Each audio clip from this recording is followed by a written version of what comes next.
Hi everybody and welcome. Today we're going to be talking about angle measure. So your goal after watching this video should be to be able to correctly identify and define angles and to be able to talk about and classify the measure of the angle.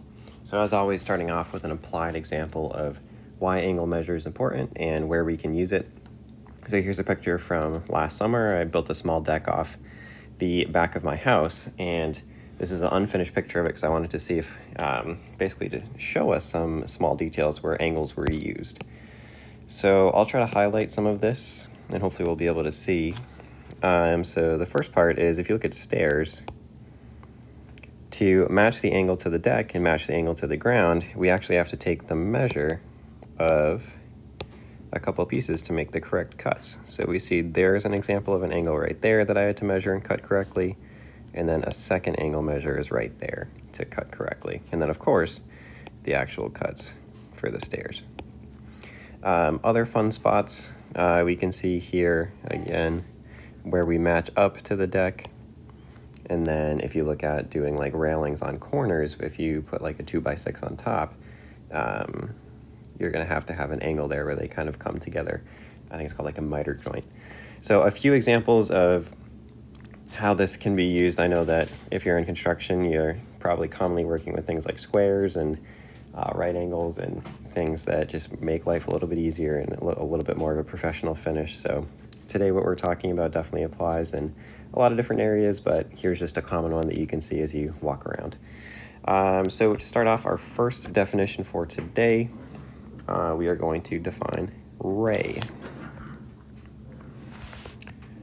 And let's do it in a different color. So ray is defined as part of a line with one endpoint and one side extending infinitely. So we have one endpoint and then one side that extends infinitely. So here's our endpoint, and then here is the other side that, again, extends forever, but only in one direction. So that's the difference between a ray and a line and between a ray and a line segment. And again, we can have multiple points on our ray. So for example, this would be ray RS. And again, defining this with 2 points.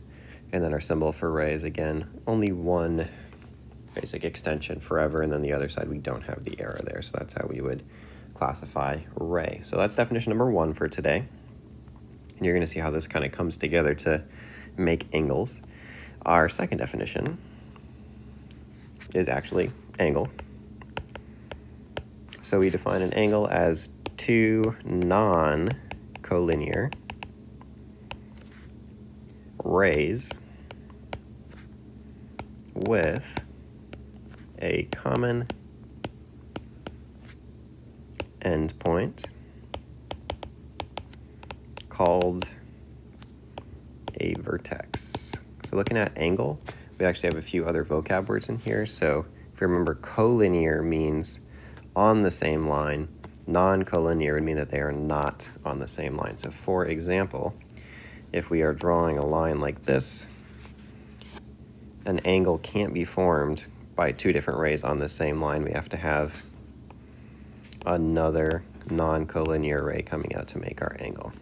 Okay, so if we're looking at this, if this is ABC for our angle here, what we would see is that, again highlighting, point B is our vertex, and I just lost the page, but that's okay. So point B is our vertex, so let's write that in so we don't forget. And it's formed by two different rays. So we have ray BA, and we also have ray BC. And how we define angles, we use this as our symbol. We can call this one ABC, or we can call it CBA. But what we can't call it is, let's say, for example, BAC, because in the center, we have to have our vertex. And point A is not our vertex, or at least not for the angle that's drawn on the side, so that's why it can't be called BAC. So vertex has to be in the middle. All right, our last vocab word for today before we get into some examples is degree. And this is actually what we measure angles with sometimes. For now, we're going to use degrees. In the future, you might have something called radians come up, but we're going to be sticking to degrees in here. So we define degree as an angle measure that results from dividing the distance around a circle into 360 parts. So if you're ever looking for the degree of an angle, but actually we can just think back to circles. And again, I know that my drawings are not perfect, but we do the best we can. So if you're thinking about, let's say, an angle like this, that's about a quarter of a circle, or a quarter of 360 degrees. So this would be our right angle. We call that one a 90-degree angle. So again, thinking about the percentage of a 360-degree circle that an angle takes up. And that's basically where degrees initially come from. All right, so some guided notes here before we move on. So an angle is formed by, and again, remembering that vocab word, and again, sorry, it just kicked me out there again. So an angle is formed by two non-collinear, so again, not on the same line, rays that have a common endpoint. The rays, we call them the sides of an angle. So there's one side, and there's another side. And the common endpoint, this is in our angle definition, we call that the vertex. And again, our vertex here is going to be point A. So writing this angle, again, we have to remember that our middle has to be A, but otherwise it doesn't matter. So we can do B or C in whatever order we want. As long as A is in the middle, we are good to go. All right, so there's some guided notes, there's some terminology. We'll do a couple examples together, and then you'll have the opportunity to practice here. And before I forget, three different types, or three different ways that we can classify angles. So if we have a right angle, the measure is and only is 90 degrees. An acute angle is anything less than 90 degrees, but basically greater than 0. So from 0 to 90 is acute. And again, apologies for getting kicked out again here. So less than 90, and then finally, anything basically over 90 is going to be an obtuse angle. Generally speaking, that's between 90 and 180 degrees. So I'll write these up top, 90 degrees only, from 0 to, but not including 90 degrees. Maybe if I wrote 89, that would be more clear. Even though it could be like 89.9, but as long as you get the idea, you're okay. And an obtuse angle, anywhere from 91 to 180. It's going to help us out there. Okay, so three different examples of measures. And again, if these come up after measuring the angle, we would say it's, an acute angle if the measure is 62 degrees, for example. All right, so now we can jump into some practice examples. And the first question is asking us to name all the angles that have W as a vertex. So let's highlight W. And let's think about our angles. So remember, it can't be on the same line, so XWV, that would not work. I would actually call that a straight angle, but that wouldn't work for us, for example, today. We could do VWY as one example, and I'll highlight that one. The iPad is not cooperating, so I apologize for the amount of times I've been kicked out today. Just that starts at V, goes to W, and goes to Y. So there's one example of an angle. Quite a few more here, though. So let's get some examples drawn down for that one.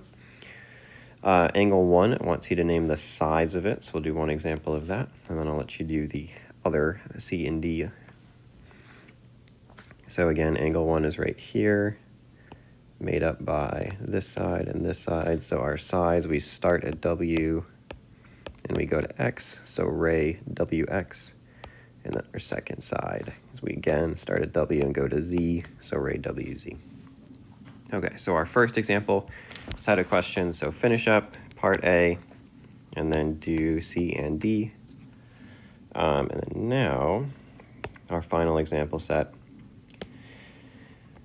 we want to see some measures here. So again, just looking for either right, acute, or obtuse. Don't worry about actual degrees just for now. Again, hard to do with technology on the screen, but right, acute, or obtuse. So let's do our first one as an example, and then B through E you should be able to classify. And again, as always, any questions, let myself or Mrs. Gossett know. So start off at T, go to Y, and then go to V. So what I'm seeing right here is we share this line with a right angle. And again, lines, our measure, if you remember this, a little bit of review here, 180 degrees. So if this side of it's 90, that means that this side right here is also a 90 degree or a right angle. So for right angles, you kind of have to like prove why it's a right angle. And again, that would be our proof, is that we're sharing a line with another right angle. So we are, again, right. So go through the rest of these, and again, just remember, see if they are acute or small, obtuse or big, or a perfect corner, a right angle. All right, thanks for tuning in, everybody. Any questions, let myself or Mrs. Gossett know. We are here to help, and I will see you in virtual